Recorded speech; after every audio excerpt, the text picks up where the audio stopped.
All right. Sorry, I had to stop the music there. We are at 11:31. I hope everyone is doing well. It is so good to see you guys. Hey, welcome. We are literally one day away from St. Patrick's Day, so don't forget to wear your green tomorrow. All right, I'm gonna get in here and share our screen and get going. As long as I can figure out the technology behind it, we will do that. Crystal, if you see me doing anything wrong, let me know. Okay. Well, let's get going in today. We are going to start off our business meeting here today. By the way, March 22nd, we have some incredible news. Every county in the state of Washington is moving to phase 3. So what does this mean for you as a real estate agent? John, do you know what phase 3 is going to include for real estate agents? My understanding is really not a whole lot changes for real estate agents, except for the simple fact that you now get to attend sporting events live in person. So you can go see the Mariners play, be a part of that. You will get to see the Seahawks play. As long as they do something in free agency, we'll see a better year than we did. But John, any other differences that you see coming up for real estate agents in phase 3? Oh, you're gonna want to unmute. John, you're on mute, by the way.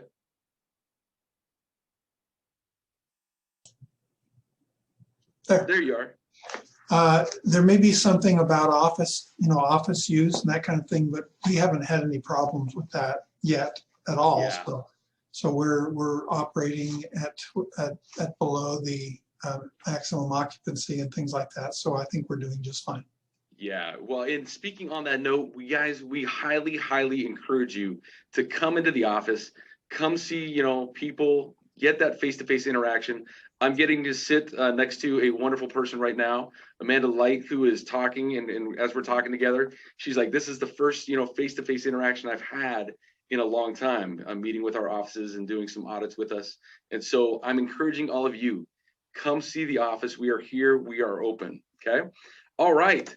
John, we're going to stick with you. I've gotten a lot of calls. I don't know about you, about the form changes that took place on March 3rd. And let's highlight kind of what's going on with the Form 35, which people have seen a lot of different things about. Yeah. Okay. So for Form 35, and what I'm trying to do with the new forms and the forms changes is just to try to take them one thing at a time, a little bit at each meeting. So today I just wanted to cover that inspections process, which will include the Form 35, 35C, 35W, and the same old 35R, although there was a slight change to the 35R. It's basically the same. So as far as the Form 35 goes, I just wanted to point out that what used to exist as on the second page as choices 3 and 4 now are no longer there. So you'll notice in our inspections contingency form that those items 3 and 4 are now gone from the form. So the choice is the inspections contingency, period, if you use this form. And so you're going to, it basically reads the same as the previous agreement did, except for the major change was toward the bottom of page 1, item 4, attention buyer. That's where it does say that if the buyer, through the buyer's agent, sends any portion of the inspections of the inspection report to the seller or listing agent, that constitutes a waiver of the buyer's inspections contingency. Now, this is a big difference. Now, even though this rule has been in place for some time, right, John, that we could not send a part of the inspection, any part of the inspection, to the seller's agent without their permission, there was no punishment for that. And now there is actual punishment, which, as you stated, was waiving that inspection contingency. Right. So your buyer can't ask for repairs at that point. Right.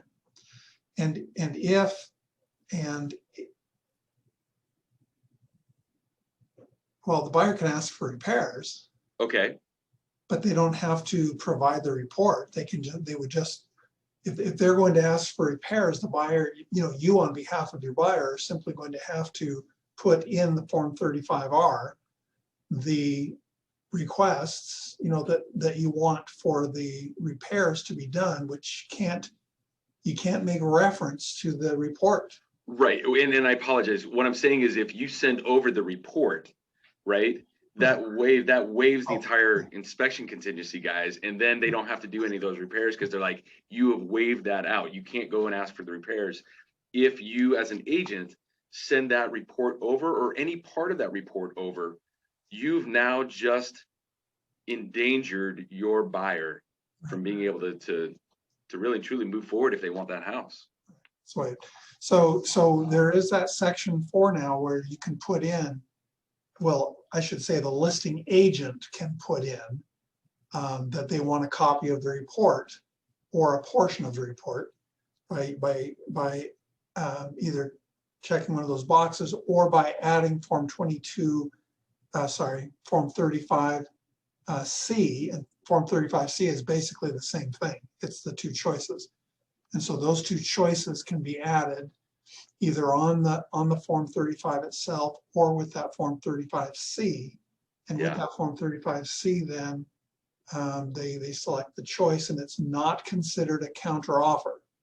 Okay, so I just want to be clear about that. So if the listing agent does request the report or a portion of the report, that is not considered a counter offer. It is just dealt with as normal. We have specific wording that says it's not considered a counter offer. Yeah, that's in there on the 35, right? So as if you're submitting an offer as the buyer's agent, you are not checking one of those boxes on the 35. The seller will send back.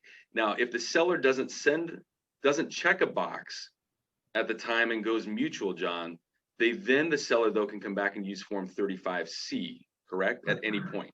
Correct. Okay. That's correct.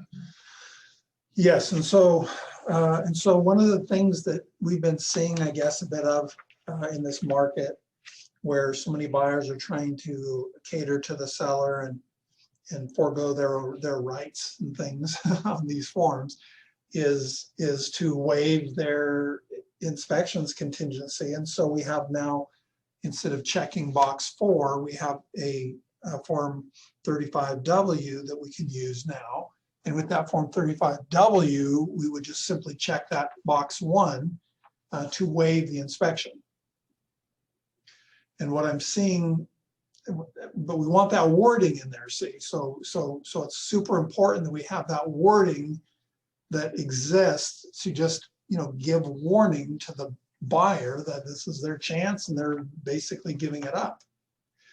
One thing I wanted to just quickly go back to on the Form 35 that I forgot to mention, a change that took place on the Form 35, is that it always existed that during that, let's say, 10-day inspection period by default, if the buyer wanted to do 10 different inspections, they could always do 10 different inspections. That's their business. But there was some argument being made by listing agents and sellers saying, no, they can only do one inspection. Well, that was never the intent. But to clarify it now, we've got wording built in here that says that the buyer is able to have as many inspectors on whatever parts of the property they want to have inspected. They can come in during that 10-day period. Yeah. So it doesn't just have to be on one day. They can literally come in on day 1, day 2, day 5, day 7, as long as it's within that contingency period. Correct. Yeah. Correct. Okay, so now that's been clarified a little bit, and then we have the Form 35W here that gives the buyer this chance to waive it, but also, if they choose to do a pre-inspection, because let's say the listing agent uploaded that form for pre-inspection, which is the 35P, I guess, and that with that 35P, that gives permission for the buyer before making the offer to go do a pre-inspection of the property, right? So if they do that pre-inspection and they're okay with everything, they can check that second box.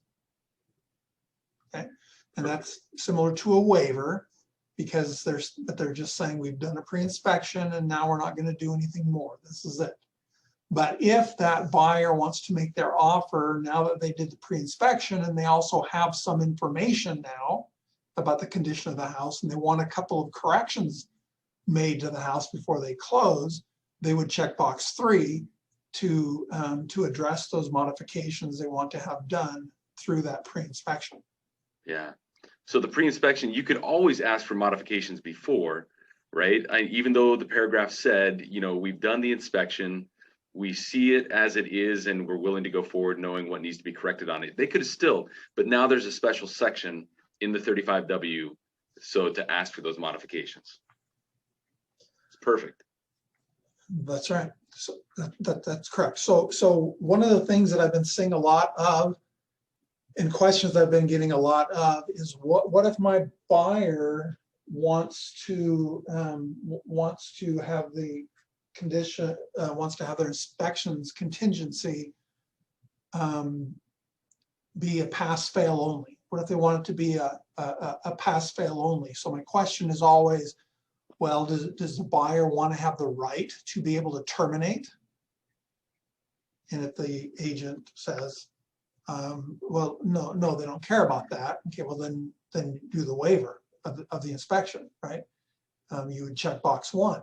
But if they want to have an inspection just for their own informational purposes, and not have it be a contingent event, you're going to have to take some of the wording from the Form 35 and put it onto a 34 that basically says that the buyer is going to indemnify the seller for any damage that's caused as a result of the inspection, so that is clear, and that the inspection is going to be for buyer's informational purposes only, right? To clarify that. But sometimes they want to pass fail. They want the buyer still wants the chance to have an inspection and then just terminate. Okay, but you're saying that would be in the Form 34. You'd Right. write that in the Form 34. Okay. Right. Yeah, and so if they still want to have that pass fail thing, well, then that's an inspections contingency here, and so you would use the Form 35 and make the deal contingent on the inspection, and then if the seller insists, you know, I mean, that can all be settled out later, but if the seller insists on doing something now about it, nothing can really be done other than lining out that paragraph, I guess, that is at the top of the second page of the inspections contingency, Form 35, that indicates the process for giving notification after the inspection and those kinds of negotiations on that. So that can just be lined out, I guess. But it does. I mean, to me, it's silly to do that. Yeah. Because really, what you're doing is you're if you ask for something, the seller can just say no. Yep. They can just say no, and then the deal can either terminate or go forward. Okay. At that point. Perfect.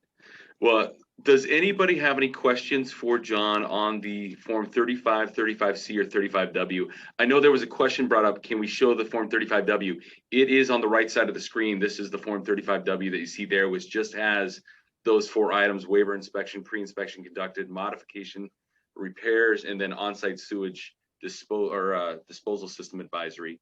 Does anybody have any questions for John on the 35 series? Okay, John, there you go.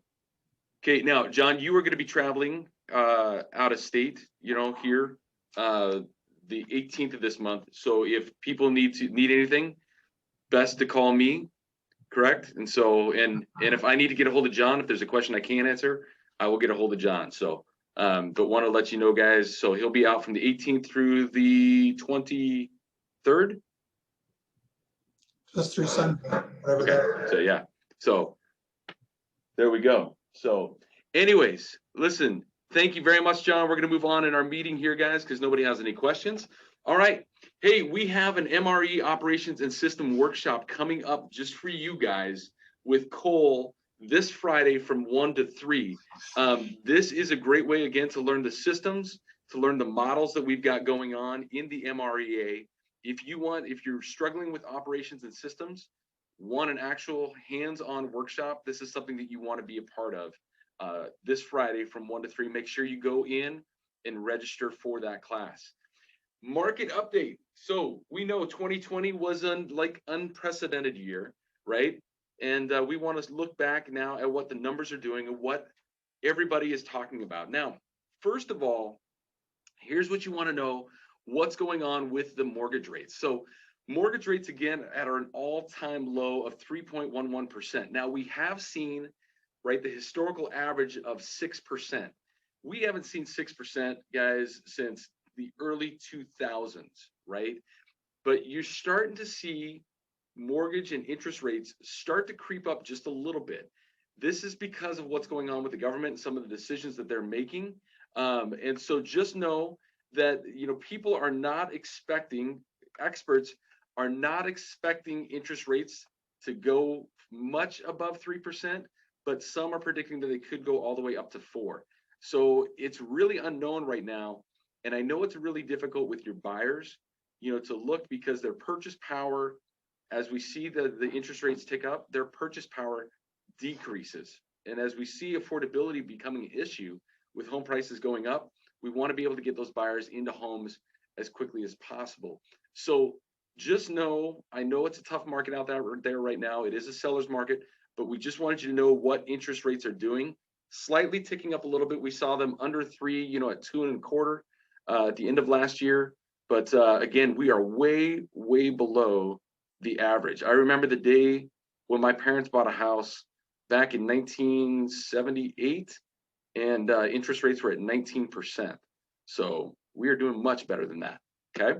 All right. Also, looking at this, home prices. Guys, you are seeing it out there. We're seeing acceleration, grow. What we've seen really and truly from, 2016 to 2020, we're seeing, 9% growth this last year, which is again, unprecedented. We saw, previous years, we saw 11.5, in 2001 to 2005, you saw, 12.2%. Just know there's going to become a point where the market is going to have to correct itself. But right now, we're continuing to see, because of supply and demand, the prices continue to rise. Now, what this means, though, is you got to remember 20%, I think 20% of U.S. homeowners were in forbearance at some point this last year. And when forbearance, when that comes up, that they actually have to make that balloon payment for all the months that they've missed, there is going to be significant increase in inventory. And as we start to see things open up, we start to see COVID, having less of an impact on the community, you are going to see new construction really and truly start to ramp up and really launch. Okay. When that new inventory comes in, you're going to see that affordability, you're going to see the home prices start to come down a little bit more, which will be good for our buyers. All right. I believe, and I have to double check my stats, Holly, but I believe it was 20% of homeowners were in forbearance. I have to go back and listen to the report again. It was a high number that were in forbearance. In fact, landlords that had renters that were not making payments, literally renters owed landlords in the billions of dollars, that because governments just said, hey, they don't have to make their rent payment. So yes, it'll be interesting, right? So also looking again here, we talked about affordability, right? We are seeing, with the low mortgage interest rates, they help offset the growth in prices, supporting affordability, even with a 9% price appreciation in the prices. What we are seeing is, as those interest rates tick up, there's going to be less and less new home buyers or affordability for new home buyers to get into the market. And so that'll be an interesting thing. I'm checking the chat as we go here too.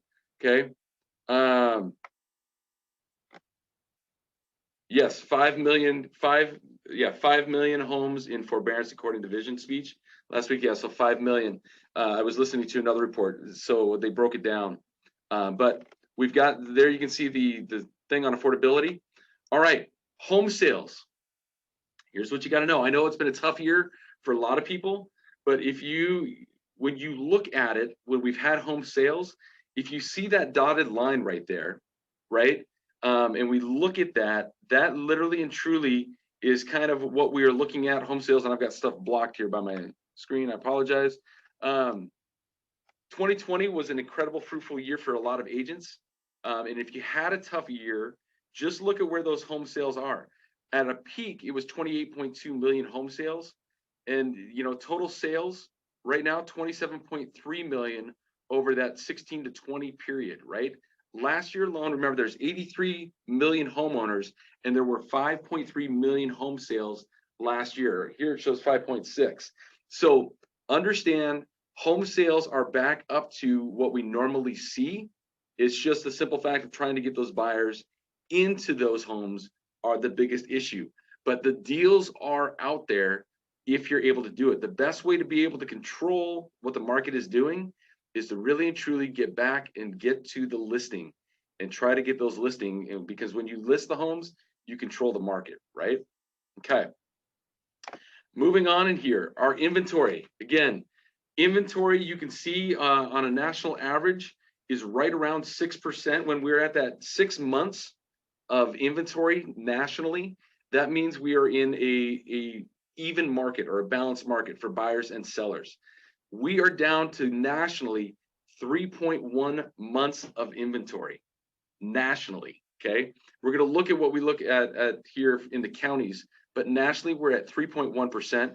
What do we look like in the counties in that? We're going to get there, but buyer and seller satisfaction, again, understand, even when people are coming and saying, hey, we feel like we could just list our home, understand, by ourselves, 88% of home buyers are using real estate agents to sell and buy their home, right? Okay, let's look at the counties and what the counties are doing right now.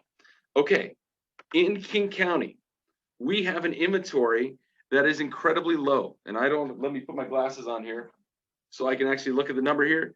But we are down to around 1,000, looks like 828, right? Homes on the market. And yet our net pending sales are over 2,800. So we have homes selling incredibly fast. What does that mean for us?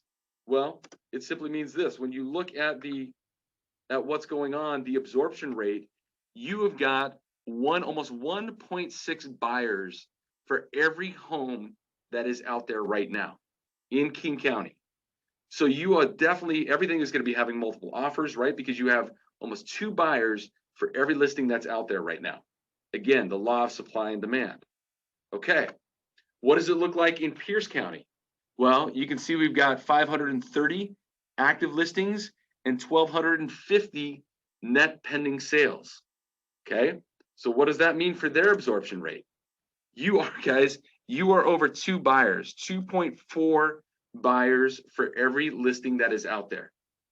Okay, so that's why you see homes in North Tacoma like flying off the shelf. I was talking to an agent today. They wrote an offer for $95,000 over asking price. Didn't even know that they were going to get it. I had another agent that lost a deal, even though they wrote it literally $100,000 plus over asking price. They went off to another buyer. Okay, so it is tough out there right now. The only way to control this is really and truly have the listings on your side. Okay, are there any questions on what's going on in the market?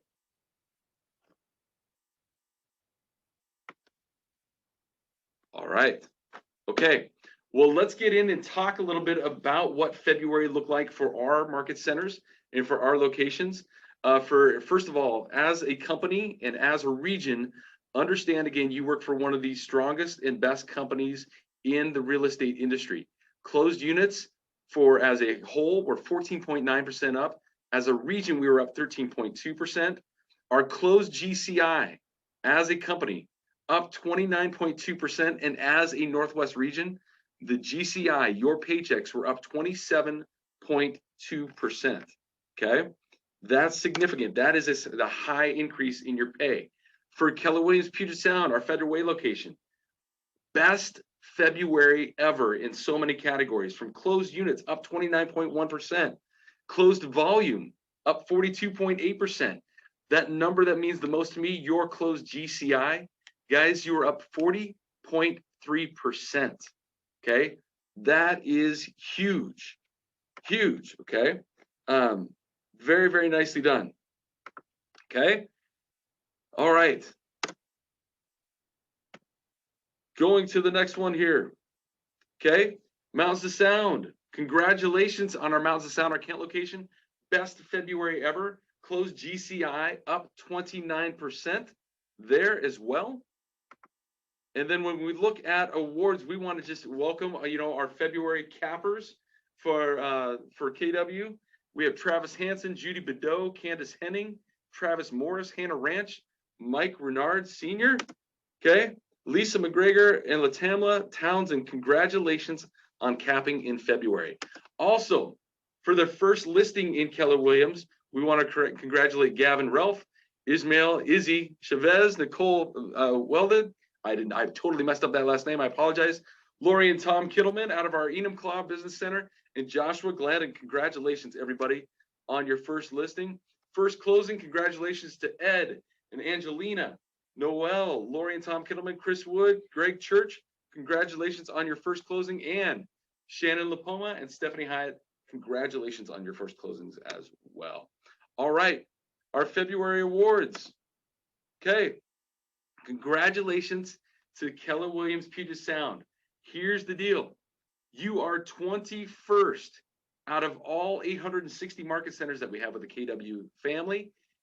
KW Federal Way is 21st in the company in profit share, sharing back $87,016 so far this year. That is fantastic, or this February.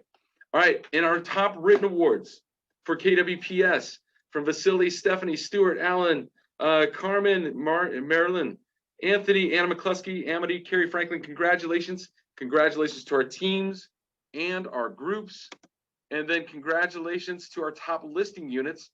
You can see their names right there. Congratulations to Anderson Homes and Land, Hannah Lee and Stephen Chong, Sarah Robbins and Associates, Team Red, Ideal Puget Sound Homes, Denise Christopherson and Associates. Congratulations, everybody, for your listings and the top closed volume in February. Look at the names that are on there. Congratulations to each and every one of you. All right, for those that were in the home run club that each took a listing, right, wrote a unit and closed a unit, congratulations to each and every one of you on that list.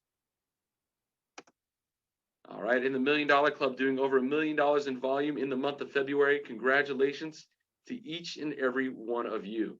So guys, you can see people are doing business. Even in a tough market like this, everybody's doing the business that they need to be doing, right?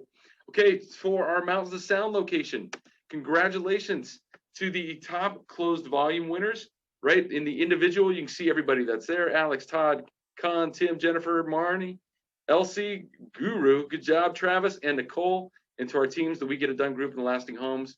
And of course, our groups, Rosie, Rourke team, the Results team, and Landman, congratulations on top closed volume. And our top listing units, you can see your names right there. Congratulations to each and every one of you, even representation out of our Enumclaw business office. And February top written units, congratulations to each and every one of you.